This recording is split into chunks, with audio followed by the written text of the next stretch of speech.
NBA 특정 팀 사인받기에 도전하는 도장 깨기 10탄은 덴버 너게츠입니다. 1967년에 덴버 라크라는 이름으로 창단된 프랜차이즈인데 여기서 라크는 덴버가 위치한 콜로라도주를 대표하는 새입니다. 팀 명칭은 데뷔 시즌을 앞두고 로켓츠로 변경되는데 이름이 세대는 것보다 낫다고 판단한 모양입니다. 이쯤 되면 로켓츠는 휴스턴이 아니냐고 생각하실 수도 있는데 덴버가 원래 소속되어 있던 ABA에서 NBA로 넘어갈 준비를 하는 시점에서 NBA의 휴스턴 로켓츠와 겹친다는 이유로 74년부터 지금의 너게츠로 팀 이름이 변경되는 겁니다.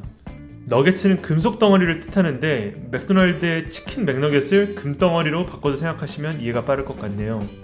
너게츠라는 이름의 유래를 이해하기 위해서는 덴버가 속한 콜로라도주의 기원을 살펴봐야 하는데 1850년대 말에 로키 산맥을 둘러싼 지역에 금광을 캐기 위해 10만 명 가까운 인파가 미 중부로 이주를 하게 됩니다. 폭발적인 인구 증가와 함께 획정되는 행정구역이 바로 콜로라도주고요.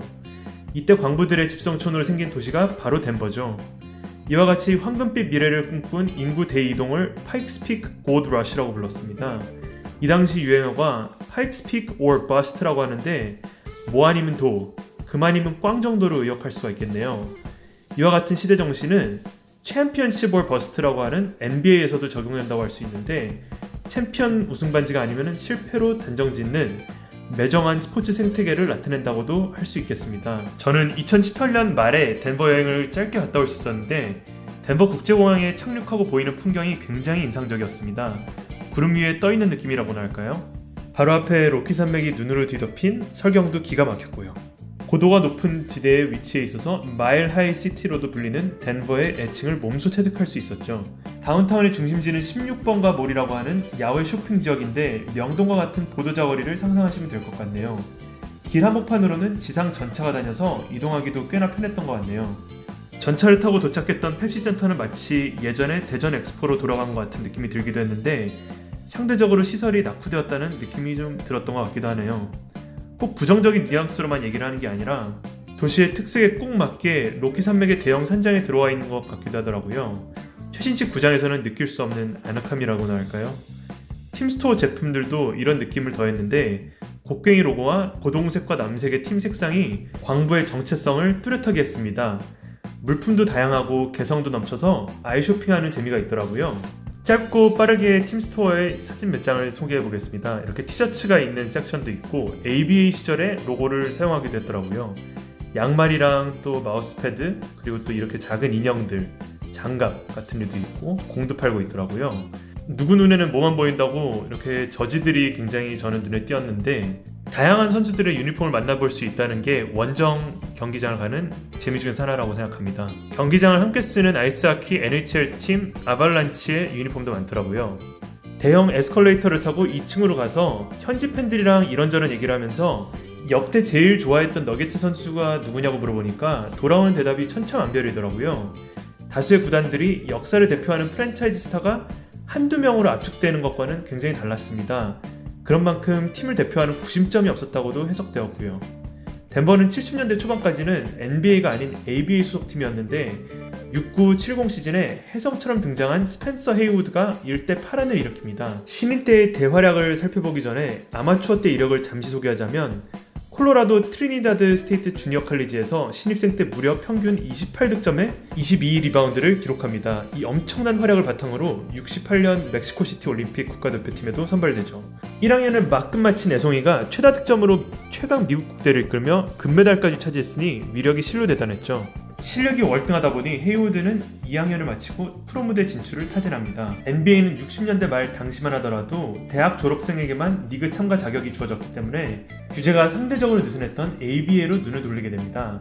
그렇게 덴버 로켓츠의 신인으로 데뷔를 한 69-70 시즌에 21살의 어린 나이로 평균 30득점, 20리바운드 가까이를 찍으면서 무려 신인왕, 올스타전 MVP, 정규 시즌 MVP 상관왕이라는 엄청난 위협을 달성합니다.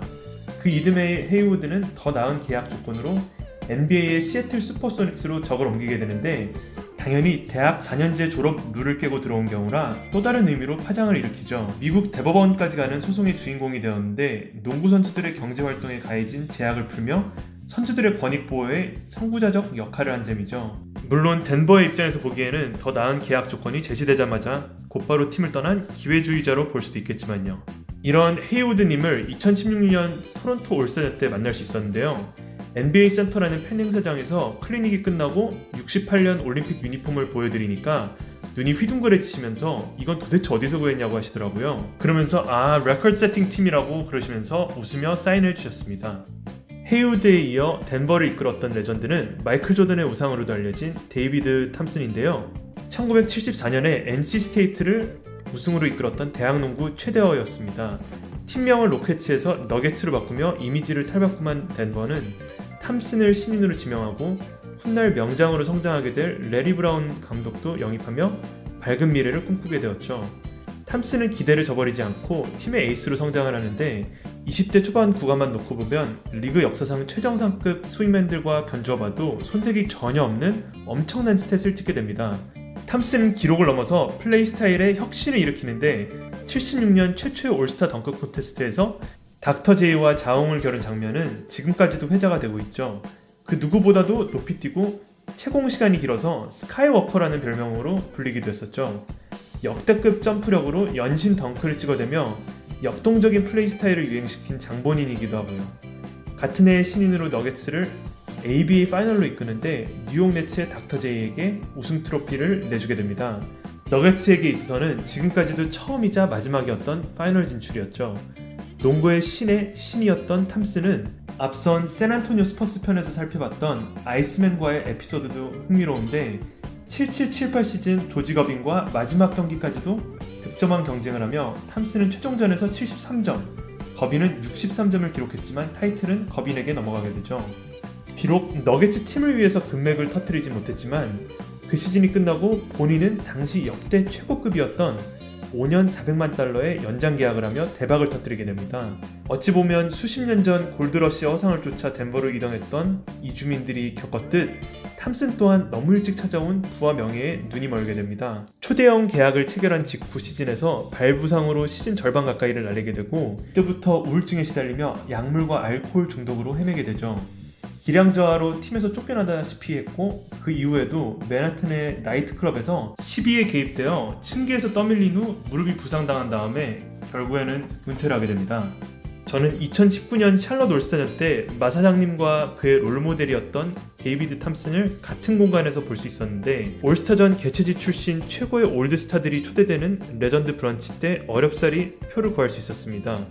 조던과 탐슨 두 분 모두 고향이 노스캐롤라이나 주이기 때문에 대표 자격으로 오신 거죠. 실제로 만나본 탐슨 분은 폭발적인 운동신경의 소유자였다는 것이 믿을 수 없을 정도로 굉장히 차분하고 침착하셨는데 오히려 제가 사인을 부탁했을 때 은색 펜이 완전히 말라있는 상태여서 당황스러웠던 기억도 나네요. 결국 행사의 마지막 시간이었던 파니니 농구카드 사인회 때 단상에서 제대로 은색으로 다시 받을 수 있었고요.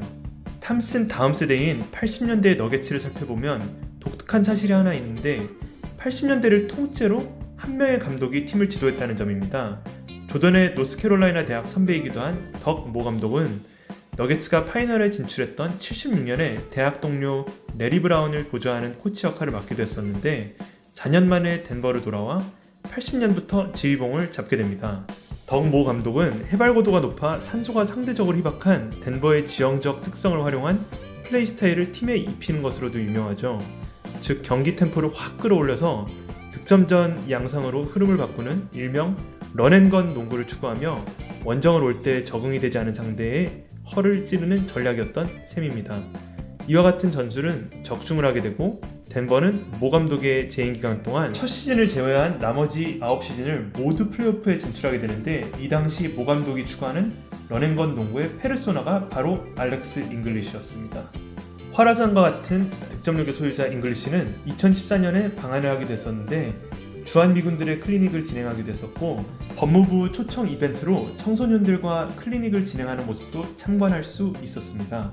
너무나도 소탈한 모습에 왕년의 스타였음이 믿기지 않을 정도였는데 실제로도 너게츠 팀 동료들로부터 큰 사랑을 받았다고 하네요.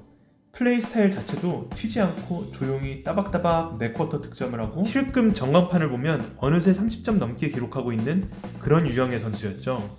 다만 수비력이 아쉬웠는데 80년대 덕모의 너게츠는 고도의 득점력에 비해 한참 떨어지는 수비력으로 번번이 플레이오프에서 고배를 마시게 됩니다. 80년대 초반 덴버에서 잉글리쉬와 함께 포워드 양날개를 맡은 키키 밴더웨이는 앞선 포틀랜드 편에서도 살펴봤듯 제가 가장 많이 만나본 레전드 중 한 분인데 지금은 NBA에서 경영을 총괄하는 부사장 역할을 맡고 계시기 때문에 NBA가 있는 곳이라면 어디든 분주하게 다니시는 분이시죠. 이분의 특징은 농구 카드에는 사인을 안 해준다는 점인데 왜 그런지는 자세히 모르겠네요. 한때 잉글리쉬와 함께 각 25점씩 담당하던 스코어러였는데 이렇게 말끔한 정장 차림이어서 제게 있어서는 한때 농구 선수보다는 비즈니스맨이라는 인식이 더 강하게 드는 레전드 분입니다.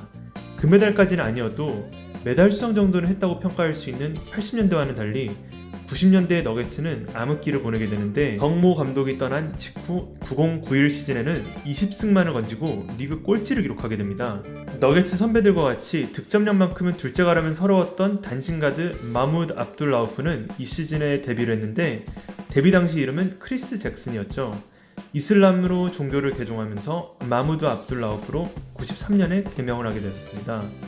마무드는 훌륭한 실력 외에도 또 다른 의미에서 미국 스포츠계에 파장을 일으키는데 96년에 국가재창 시 도열을 거부했기 때문이죠. 미국 국기와 국가가 제국주의적 압제의 상징이라고 해서 반기를 든 것인데요. 민주주의 사회가 고도로 발달된 미국이라고는 하지만 이 정도 수위의 개인 표현은 흔치 않았기 때문에 논란의 중심에 서게 됩니다. 리그 역시 강경하게 대응하며 출전 정지를 명령하게 되었죠. 결국 압둘라우프와 협회 측은 타협점을 찾게 되는데 도열은 하되 눈을 감고 코란 문구를 읊는 방식으로 바꾸게 되었습니다. 20점 가까이 기록하며 본인의 커리어 하이를 찍고 있었는데 미운 털이 단단히 박힌 마무드는 쫓겨나다시피 시즌이 끝나고 킹스로 트레이드가 되며 2시즌 만에 NBA를 떠나 터키 리그로 향하게 됩니다. 비록 개인의 커리어는 꽃을 피지 못하고 일찍 졌지만 10수년 후 프로스포츠 스타들이 사회적 부조리와 비합리성에 대해 개인적이고 정치적인 견해를 자유롭게 표현하는 모습을 통해서 결실을 맺기 시작합니다.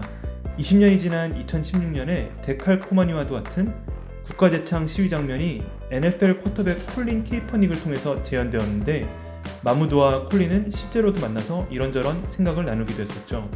재기발랄한 플레이 스타일 때문에 개인적으로도 굉장히 좋아했던 선수인 압둘라우프를 2017년 빅3 리그 창설식에 앞서서 볼 수 있었고 또 19년 빅3 결승전을 앞두고 볼 수 있었는데 제가 가지고 있는 수집 아이템을 다 내밀려고 하더니 일일이 다 사인해줘서 고마웠던 기억도 있네요. 나이가 한참 더 어린 아재들을 농락하는 실력을 보니까 짧게 끝난 NBA에서의 커리어가 더욱 아쉽더라고요. 90년대 덴버의 가장 상징적인 장면을 꼽으라면 많은 너겟츠 팬들은 93-94 시즌 시애틀 소닉스와의 플레이오프 1회전을 고를 텐데 8번 시드 덴버가 1번 시드 시애틀에게 2연패를 당한 후 3연승으로 역수입을 했기 때문이죠. 이때 압둘라우프와 함께 팀을 이끌며 시애틀 키 아레나에서의 마지막 5차전 승부 때 승리를 확정짓고는 코트에 들어놓은 디켄베 무턴보의 모습이 아직도 눈에 선합니다. 콩고 민주공화국 태생으로 다소 늦은 21살의 나이에 미국 조지타운 대학으로 유학을 하게 된 무턴보는 가파른 성장세를 보이며 91년에 4순위로 덴버에 지명되죠. 샷블럭 능력이 출중해서 무턴보의 집에서는 비행이 금지된다는 문구의 아디다스 광고가 기억나는데 20년이 넘게 지난 2014년 뉴올리언스 올스전 때 그 당시 시그너처 슈즈가 재발매되어 출시될 때 만날 수가 있었습니다. 슛을 블럭하고 검지를 까딱까딱하는 시그너처 모션은 다 기억하실 겁니다.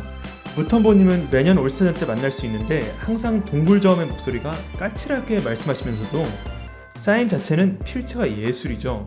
올해 올스타전 때는 이례적으로 덩크 콘테스트에 심사위원으로 참가를 안 하셨는데 당신이 빠져서 올 시즌 심사가 엉망이었다고 하니까 네가 생각해도 그렇지 라고 하시면서 유쾌하게 웃으시더라고요. 무턴보로부터 사인을 받고 짧게나마 안부 인사를 나누는 것이 저 개인적으로는 올스타 출근 도장을 찍는 의식과도 같다고 할 수 있겠네요. 무턴보가 올스타전에 매년 참석하는 이유는 NBA Cares라는 리그의 사회공헌 캠페인 홍보대사이기 때문인데요. 선수 커리어 내내 그리고 또 은퇴를 한 이후에는 더욱 활발하게 인도주의적 활동에 헌신하고 있습니다. NBA와 아프리카 대륙의 가교 역할을 하며 인프라가 열악한 곳에 끊임없이 물심양면의 지원을 아끼지 않는 헌신의 아이콘이죠. 디켄베 무턴보 재단에서 콩고 수도 킨샤사 근교에 현대적 시설을 갖춘 종합병원을 설립한 것만 봐도 정말 대단하다고 생각됩니다. 비록 커리어 내내 우승을 차지하지는 못했지만 또 다른 의미로 입지전적인 인물이라고 할 수 있겠죠. 90년대에 단 2번밖에 플레이오프에 진출하지 못해 수모를 겪었던 너게츠는 역사상 최고의 드래프트 중 하나로 꼽히는 03년 드래프트에서 불과 몇 달 전 신입생으로 파란을 일으키며 시라큐스 대학을 전미 우승으로 이끈 카멜로 앤서니를 3순위로 지명하며 전환점을 맞이하게 됩니다. 카멜로는 신인 때부터 좋은 활약을 펼치며 7시즌 연속으로 팀을 플레이오프로 이끌지만 선배들과 마찬가지로 서부 지구의 큰 벽을 넘지는 못하게 되죠. 결국 연예인인 아내 라라 앤서니의 성화에 못 이겼는지 빅마켓으로 보내달라고 요구하게 되었고, 드래프트 픽까지 합치면 13명의 선수가 개입된 초대형 블록버스터 트레이드로 뉴욕으로 이적하게 됩니다. 카멜로는 팬들에게 굉장히 친절한 것으로 알려져 있는데 저는 개인적으로 앤서니의 사인을 받기까지 10수년이 걸렸네요. 제가 뉴욕에서 거주하는 동안 닉스 소속으로 오래 뛰었던 앤서니인데 원정에서는 팬을 잘 챙겨주지만 홈인 MSG에서는 팬들이 입장하기 전에 연습을 끝마치는 유형이라서 볼 일 자체가 없었습니다. 커리어 막바지인 이번 시즌 포틀랜드와 단기 계약을 체결했을 때 처음으로 기회가 생겼는데 방출에 두려움이 있었는지 본인의 이름이 아닌 스테이 멜로라고 적어주더라고요. 한창 리그에서 받아주는 곳이 없어서 팀을 찾는데 어려움을 겪고 있던 때였는데 마음 편하게 먹으라는 뜻도 있지만 또 중의적으로는 멜로야 잔류하자라고 이해할 수도 있어서 더욱 특별한 사인 문구였습니다. 카멜로의 집권 아래 너게츠는 단 한 번밖에 컨퍼런스 파이널에 오르지 못했는데 이때 백코트 지휘관이 덴버 출신인 천시 빌럽스였습니다. 디트로이트에서 우승을 차지하고 당당히 금이환영한 빌럽스였는데 저는 2019년에 스테이플 센터 앞 ESPN 촬영장에서 사인을 받을 수 있었습니다. 스테이플 센터 앞에는 ESPN 사무실이 있는데 야외 촬영을 마치고 브레이크 타임 때 사무실에 들어가는 타이밍에 마주칠 수 있었습니다. 함께 진행하고 있던 폴 피어스도 볼 수 있었는데 저는 빌럽스의 한정판 덴버 유니폼이 있어서 빌럽스를 선택했고요. 앤서니의 트레이드 때 함께 뉴욕으로 떠나게 되었는데 한 번쯤 고향팀에서 친구들과 가족들 앞에서 경기를 할 수 있었다는 게 좋은 추억이었을 것 같네요. 다음에 만나볼 선수는 카멜로와 빌럽스가 덴버를 떠난 바로 다음 시즌에 너게츠의 하늘색 유니폼을 입고 데뷔한 케네스 퍼리드 선수입니다. 엄청난 운동신경과 활동량에 산발인 머리까지 야생마를 닮았다고 해서 맨과 애니멀의 합성어인 매니멀이라고 불리기도 했죠. 중장거리 슛이 장착되어 있질 않아서 앞서 언급된 선배들만큼 성장하진 못했지만 개인적인 임팩트는 꽤나 컸던 선수입니다. 제가 올스타전 행사를 처음 봤던 2013년 라이징 스타 경기에서 무려 40득점을 기록하며 경기 MVP를 차지했거든요. 이때 경기장에서 흘러나오는 강남 스타일을 듣고는 반가웠던 기억도 나네요.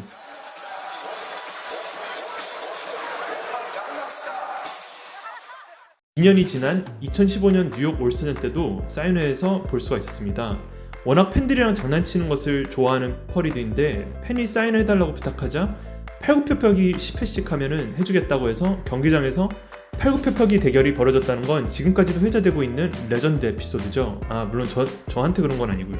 이어서 살펴볼 포인트 가드 임마누엘 무디에이는 대학을 졸업하지 않고 리그에 도전했던 선배 스펜서 헤이우드와 같이 기성의 방식을 따르지 않고 고등학교 졸업 후 중국 무대에 도전을 한 것으로 유명합니다.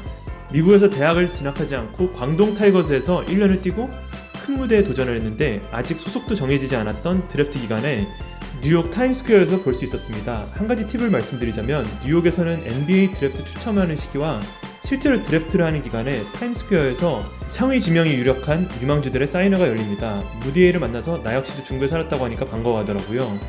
그 이듬해 토론토 올스타전 사인회 때도 만나고 그 이후에 2018년 서머리그에서 바로 옆자리에 앉아서 뉴욕 닉스 경기를 관전했던 특별한 인연의 선수입니다.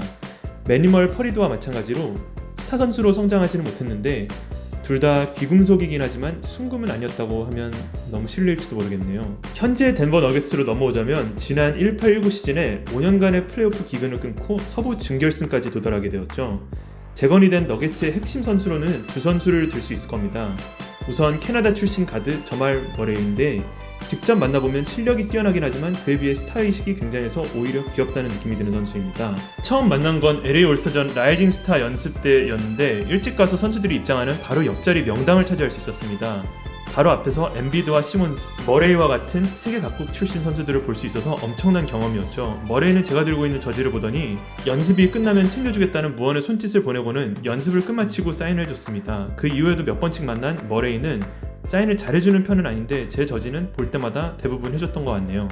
백코트에 저말 머레이가 있다면 페인트에는 빅맨 니콜라 요키치가 있는데 올해 큰 화제를 일으켰던 영화 조커와 이름의 철자가 비슷해서 조커라는 별명도 있죠. 저지에다가도 조커라고 써주더라고요. 연습을 일찍 끝마치기 때문에 시즌권 특전을 이용해서 개장 시간보다 일찍 입장하지 않으면 사인을 받을 수 없는 요키치입니다. 50년이 넘는 덴버 너게츠의 역사를 짧은 영상에 담아내기가 쉽지 않았는데요. 이름과는 달리 아직까지도 금맥을 찾지는 못했음을 알 수 있었습니다. NBA 가입 이후에는 파이널조차도 한 번도 못 갔으니 말이죠. 하지만 금을 캐러 수천 리길을 떠났던 선조 강부들과 같이 아무도 가지 않은 새로운 길을 개척한 선구자도 유독 많았던 구단이라고 생각합니다. 미국 대학을 진학하고 졸업을 해야 된다는 고정관념을 깨뜨리고 본인의 운명을 스스로 개척한 스펜서 헤이우드와 무디에이, 표현의 자유의 한계 영역을 넓혔던 마무드 압둘 라우프, 스포츠스타가 누릴 수 있는 개인적인 부와 명예에 안주하지 않고 사회적인 공헌과 국제적인 원조 사업에 지금까지도 힘을 쓰고 있는 디켄베 무토모까지, 이렇게 다채로운 캐릭터들이 거쳐갔던 구단인데 금메달리스트와 1등만 기억하기엔 너무 야박하지 않을까요? 아직도 우승 트로피를 찾아 헤매고 있지만 이미 팀 자체가 이름과 같이 금광을 쌓아놓았지만 많은 이들이 발견을 못하고 있는 것은 아닐까요? 이렇게 의문을 남기고 오늘 영상은 마무리를 지으려고 하는데요. 혹시라도 궁금한 덴버 선수가 있다면 댓글로 남겨주시기 원합니다. 재밌게 보셨다면 구독과 좋아요 꼭 부탁드립니다. 감사합니다.